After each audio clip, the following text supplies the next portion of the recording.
recently. Somebody asked me, who takes the salute? Now, I can think of at least 3 different answers to that question. So I'm going to give you 3 answers, which I guess is hedging my bets. But just to hedge them even further, the problem with answers like this is it does depend a little bit on local tradition.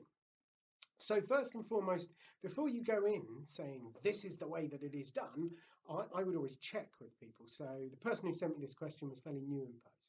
If there's somebody on your council to ask them. If you can't find any staff that might know, find a former dignitary with a good memory. They should be able to help you out. But you can also check with the Office of the Lord Lieutenant. And most important, I think, of all, is if you're organising a parade with the military present, check with them. A lot of the time it's more important what they think should happen than what some dusty book says should happen. But anyway, here are my 3 different situations where you might take a salute and what would happen. So you could have a county-wide event where you would have, say, cadets or even soldiers, airmen, sailors from all over the county who would come to one event, and there would be representation from various different chairs and various different mayors.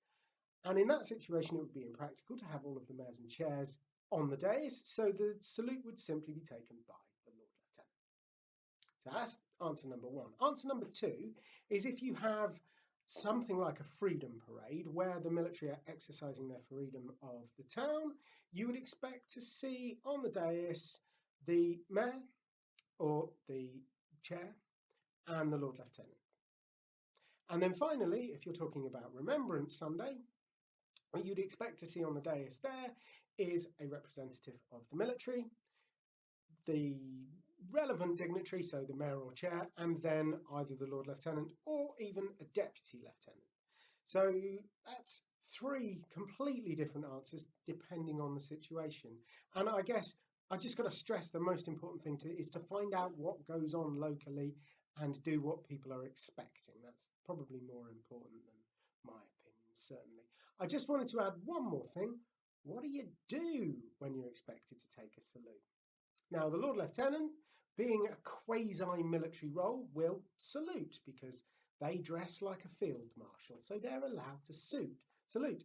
Of course, if you're a mayor, you're not going to be a member of the military, you're not going to be in uniform either, so you wouldn't salute. That would be inappropriate.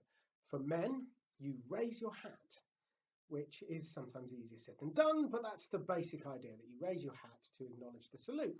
Now, of course, this is a bit complicated because women shouldn't take off their hats in public. I have no idea why, but they shouldn't. So what do women do? Women tend to fall into clapping, which I actually think is an appropriate thing to do. I don't think it's wrong for a man to clap because you know what happens on Remembrance Day when all of the troops go past and all of the organisations in town go past? Everybody claps. So I personally am a big fan of clapping people as they go past. So I think that's the right way to take a salute. You have to, of course, respect local traditions and you have to take into account personal opinions on the subject. But there's a little bit of an idea about who might take the salute, and just for free, I added how they might take it.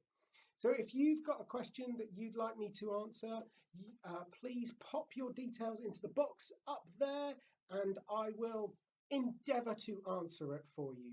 My name's Duncan Baskerville Brown. I'm the Civic Coach. Thank you very much.